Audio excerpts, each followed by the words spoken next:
Et bonsoir à tous, bienvenue sur la chaîne de Crypnap, j'espère que vous allez bien. On se retrouve aujourd'hui, 4 décembre, 11h30. Comme d'habitude, on va parler crypto. On va surtout commencer à regarder un point important, c'est faut-il acheter, faut-il vendre? Que faire en cette période? Surtout que là, on est sur aujourd'hui simplement un pump conséquent du Bitcoin, pour l'instant de 3%. Euh, de 5% sur la dernière 24 heures, et voilà. Et après, les croissances sur 7 jours commencent à être intéressantes, que ce soit Solana, Bitcoin, Ethereum, même le Link. Voilà, donc clairement, on est sur une croissance très intéressante de la plupart des cryptos actifs, donc un retour haussier, tout simplement, sur l'ensemble du marché.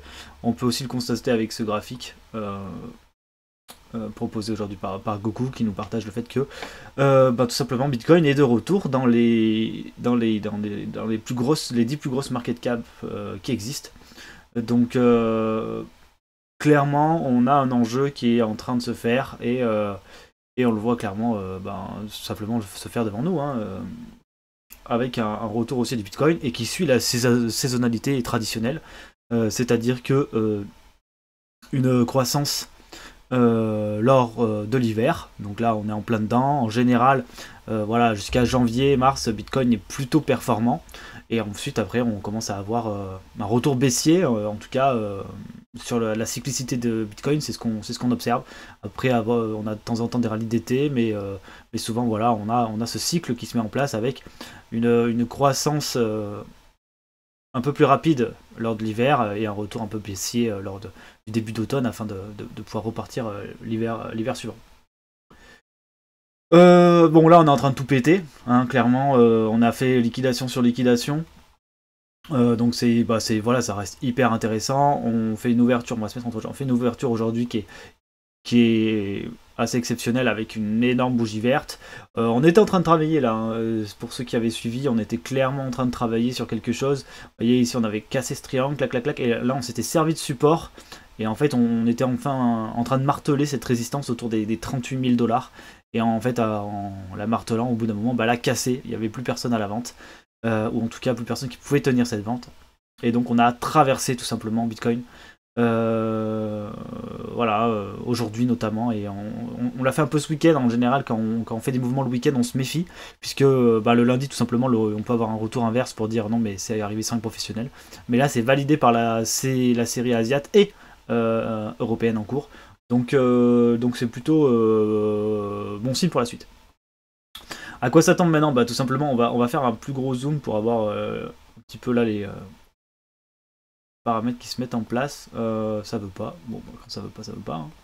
Hein. Mais grosso modo, hop, ici, on a un creux, hein, un peu intéressant jusqu'aux 47 000 dollars, mais surtout en fait la dernière résistance qui avait créé le top en fait sur le W weekly qu'on avait posé ici. On était sorti et hop, fake out. On était reparti à la baisse d'une manière assez virulente. Et du coup, on s'est retrouvé en bear market. Donc clairement, ici, les 44 000 vont être la prochaine résistance majeure du Bitcoin. Les 44 000 dollars, oui, clairement. Donc c'est pour ça qu'il faut se méfier. Il faut se méfier à l'heure actuelle de l'achat FOMO. On va en parler maintenant. Je vais pas regarder l'order flow spécifiquement, je l'ai pas regardé en plus avant de commencer cette vidéo. Et du coup, je voulais parler des résistances qui nous attendaient. Donc résistance aux 44 000.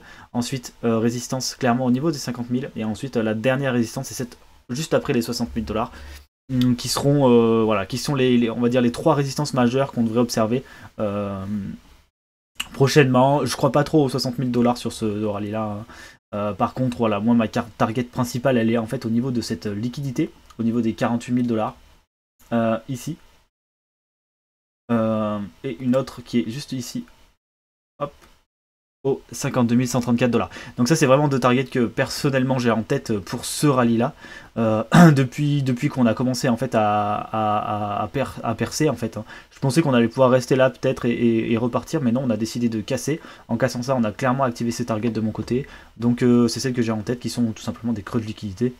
Et en plus on a un beau creux ici, donc pourquoi pas aller chasser et revenir. C'est vrai qu'après en perçant ce creux, on pourrait aller voir les 56 000, mais ça serait quand même une sacrée dinguerie. La question à se poser, c'est est-ce que les tontons sont en train de vous écrire, vous qui êtes restés sur le marché, savoir s'il faut acheter du Bitcoin à l'heure actuelle? Quand ce phénomène va s'amplifier, ben, clairement ça va être un signal un peu de top local à prendre en compte. Là surtout qu'il y a les fêtes de Noël qui arrivent, donc vous verrez bien au repas si les tontons posent des questions. Dans tous les cas, faut-il acheter, faut-il vendre? C'est une question qu'il faut se poser. Faut-il acheter, faut-il vendre? Pour les achats, personnellement, je vois 3 cas de figure. Vous êtes un maxi BTC, bon, là il n'y a même pas la question qui se pose. Voilà, Bitcoin, un Bitcoin égale un Bitcoin, donc vous ne faites pas de rapport au dollar, donc vous achetez en continuité du Bitcoin, aucun problème. Pour ceux qui sont là sur un horizon long terme, on va dire très long, c'est-à-dire que ils ne comptent pas prendre de vente, par exemple, au prochain cycle haussier. Donc quand je parle du prochain cycle haussier, je parle du prochain bull run, certainement l'année prochaine pour voilà, 100 000, 120 000 $.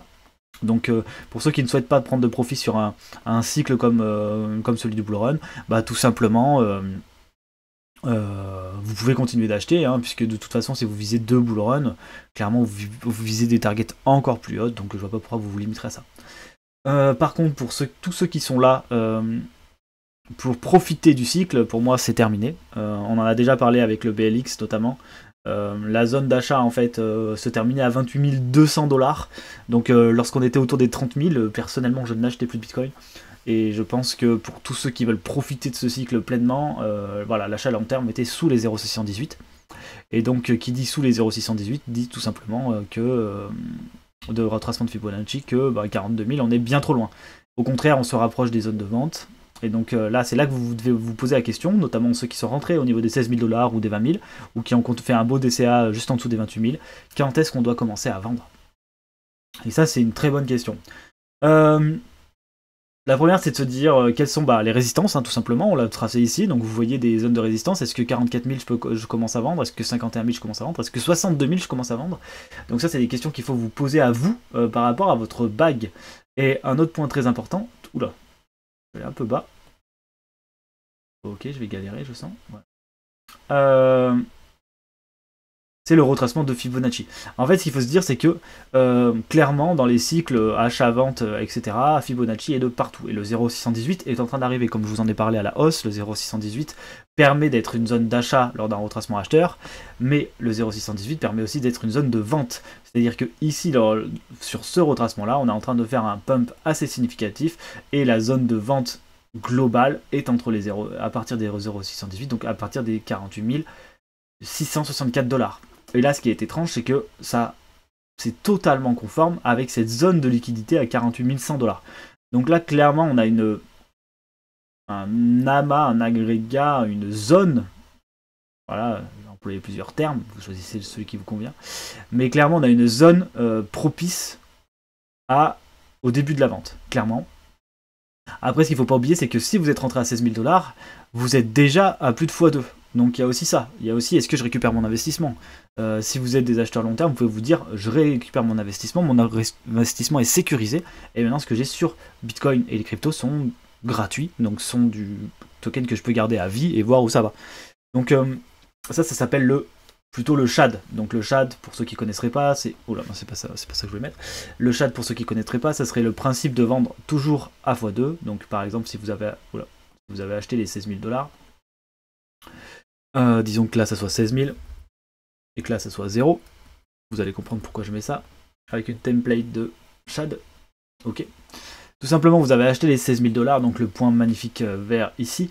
Et ce que vous cherchez à faire, c'est à récupérer des doubles tous les x2. On voit en plus que le x3 est pile poil sur 48 000, mais je reviendrai là-dessus, c'est une méthode un peu plus... Hop. Et hop. Donc tous les x2, vous devez vendre la moitié de votre actif. Cette récupération vous permettra de récupérer ce qu'on appelle des doubles. Donc à 32 000, vous sécurisez votre investissement et à partir de 64 000, vous récupérez la même somme que votre investissement initial. Et ça, c'est vraiment top pour les personnes qui sont là pour le long terme et qui veulent pas trop se prendre la tête. Ils récupèrent des doubles à chaque fois. Et lorsqu'on a récupéré les doubles, on cherche une nouvelle possibilité d'investissement, on la place et on réapplique le SHAD. Tout bêtement. C'est une méthode qui a fait ses preuves sur du long terme. Voilà, donc il suffit pas d'acheter n'importe où, hein, bien sûr, parce que si vous achetez un asset qui est continuellement en train de tomber, vous récupérez jamais votre investissement. Par contre, sur des structures en W weekly, sur des tokens ou même des actifs boursiers plus traditionnels qui font ce genre de mouvement, le SHAD est une très bonne méthode pour savoir comment vendre. Ensuite, voilà, j'ai expliqué les zones des résistances. Bon, bah là, vous voyez, le SHAD, on vend à le double. On vend à la moitié lorsqu'on atteint un double. On pourrait très bien vendre un tiers lorsqu'on atteint un triple. Hein, ça reviendrait au même pour sécuriser son investissement. Et en plus, dans ce cas-là, il rime parfaitement avec les 48 000 $. Donc, pour ceux qui ont acheté à 16 000, voilà, il y a quand même une triple raison de vendre un tiers de son bag au niveau des 48 000 $. Après, ça paraît beaucoup un tiers pour ceux qui veulent profiter globalement du top.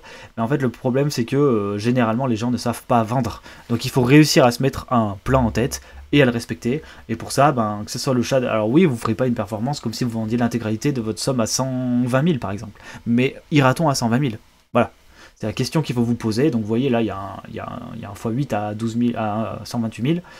La question c'est est-ce qu'on ira, parce que si vous vous dites ah bah non moi je vais sortir tout à 8 comme ça je ferai une somme de fou quoi. Je sais pas, j'ai mis 10 000, je récupère 80 000, je serai refait. Mais si on n'y va jamais, vous vous retrouverez au prochain bear, voire à vous poser la question quand ça va descendre, est-ce que je vends ma position ? Donc clairement le mieux c'est de déterminer en avance vos méthodes de vente. Donc le SHAD c'est une bonne méthode, les résistances c'est une très bonne méthode, par contre les résistances ne peuvent pas s'appliquer au-delà du sommet des 70 000 $, puisqu'après il n'y a plus de résistance à part la résistance psychologique des 100 000. 100 000 $ c'est un chiffre psychologique. Je pense que vendre avant ce chiffre sera une bonne méthode, puisque tout simplement 96 000, 97 000 par exemple, tout le monde parlera des 100 000, mais si on s'arrête avant, vous ferez partie de ceux qui ont pu vendre avant, donc tout simplement. Ensuite, une autre méthode, tout simplement, c'est de faire des projections de Fibonacci. Pour faire des projections, on va tout simplement retourner sur le BLX. J'avais pas fait de projection, c'est pas grave. On va les faire ensemble. Ce qui nous intéresse de toute façon, ça va être les targets. Donc même si c'est un peu le bazar, c'est pas très grave. On va se mettre. On est en log ou pas ? On n'est pas en log, on va s'y mettre. Bon, faciliter la prise des points. Hein. Donc voilà, quand vous êtes en log, vous pouvez facilement prendre les points qui vous intéressent. Voilà, hop, on retourne en non-log. Et là, clairement, vous avez quelque chose qui va se dessiner, donc pour des targets de Fibonacci. Donc clairement, en fait, en termes de volume, on pourrait passer en logarithmique sur l'intégralité de la... On va essayer de le faire les deux, comme ça, vous aurez les deux démonstrations. Donc c'est-à-dire, vous passez ça en log. On était déjà en log, donc c'est parfait. En logarithmique, vous voyez qu'il y a des targets qui sont quasiment inconcevable pour moi. On parle de 700 000, on parle de 1. Donc c'est pour ça que j'évite d'en parler. Mais vous avez à peu près la vision long terme d'un logarithmique. Pour moi, c'est inconcevable d'aller aussi haut. Après, c'est ma vision, d'accord ? Donc on n'est pas obligé de tous partager la même, mais par contre, c'est ma vision à moi. Donc si on sort de cette folie en logarithmique, on va pouvoir parler pour moi un peu plus sérieusement. Et voilà, on a des targets classiques qui sont les 1,618, toujours pareil, 618, pourquoi le chiffre d'or, tout ça. Donc tout ce qui est en lien avec Fibonacci et ce chiffre d'or. Et donc 1,618 et 2, l'intervalle est un objectif clairement identifié. Et ensuite vous pouvez vendre à 1,272, voire 0,618, c'est à 56 000 $ par exemple dans ce cas. Donc à 56 000 $, vous avez les 0,618 qui sont disponibles. Donc clairement, il faut que vous utilisiez plusieurs méthodes. Pour ça, je vous invite tout simplement à aller sur Cryptocademia et voir les méthodes de vente.